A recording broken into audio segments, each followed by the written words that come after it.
আসসালামু আলাইকুম প্রিয় দর্শক। বর্তমান বাংলাদেশ সরকারের স্থানীয় মন্ত্রী এবং দলটির মহাসচিব মির্জা ফখরুল ইসলাম আলমগীর সাহেব বলছেন যে এক মাসে সরকার মোটামুটি সফল আর কি। সংকট মোকাবেলায় সরকার সফল মির্জা ফখরুল। বিএনপির নেতৃত্বাধীন নতুন সরকার দায়িত্ব গ্রহণের এক মাসের মাথায় নির্বাচনী প্রতিশ্রুতিগুলো দৃশ্যমান হতে শুরু করেছে বলে দাবি করছেন দলটির মহাসচিব ও স্থানীয় সরকার মন্ত্রী মির্জা ফখরুল ইসলাম আলমগীর। বুধবার রাজধানীর গুলশানে বিএনপির চেয়ারম্যানের কার্যালয়ে সমসাময়িক বিষয়ে সাংবাদিকদের সঙ্গে মত বিনিময়কালে তিনি এ দাবি করেছেন।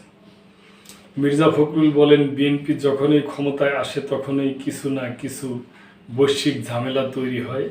এবারও দায়িত্ব নেওয়ার পরপরই ইরান ইসরায়েল যুদ্ধের মতো বড় সংকট সামনে এসেছে, কিন্তু সরকারের যোগ্যতার কারণে দেশে জ্বালানি তেলের কোনো সমস্যা তৈরি হয়নি এবং তেলের দামও বাড়েনি।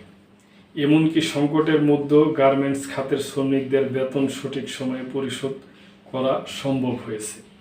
স্থানীয় সরকার মন্ত্রী বলেন, এক মাসে আমরা সরকারের সব ক্ষেত্রেই সাফল্য দেখেছি। এরই মধ্যে পার্লামেন্ট অধিবেশন বসছে এবং সেখানে গুরুত্বপূর্ণ আলোচনা চলছে।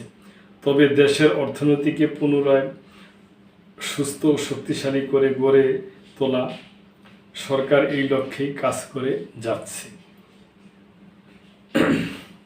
সব কর্মকাণ্ড নিয়ে তিনি জানান, বর্তমানে ছোটোখাটো পরিসরে দলের কার্যক্রম চললেও এবছরের মধ্যেই বিএনপি দলীয় কাউন্সিল অনুষ্ঠিত হবে।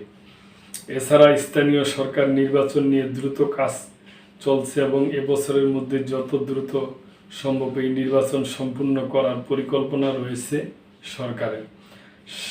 সান্তাহারে ট্রেনের লাইন চুক্তির মতো দুর্ঘটনাগুলো নিয়ে প্রশ্ন করা হলে তিনি বলেন, এ ধরনের অনাকাঙ্ক্ষিত সমস্যাগুলো দ্রুত সমাধানের উদ্যোগ নেওয়া হয়েছে এবং খুব শীঘ্রই রেল চলাচল স্বাভাবিক ও নিরাপদ হবে।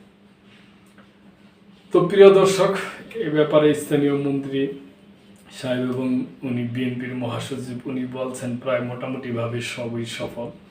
তো এ ব্যাপারে প্রিয় দর্শক, আপনাদের কোনো মন্তব্য থাকলে অবশ্যই করবেন এবং লাইক কমেন্ট শেয়ার করে সাবস্ক্রাইব করে মেম্বারশিপ নিয়ে চ্যানেলটির পাশেই থাকবেন। আল্লাহ হাফেজ।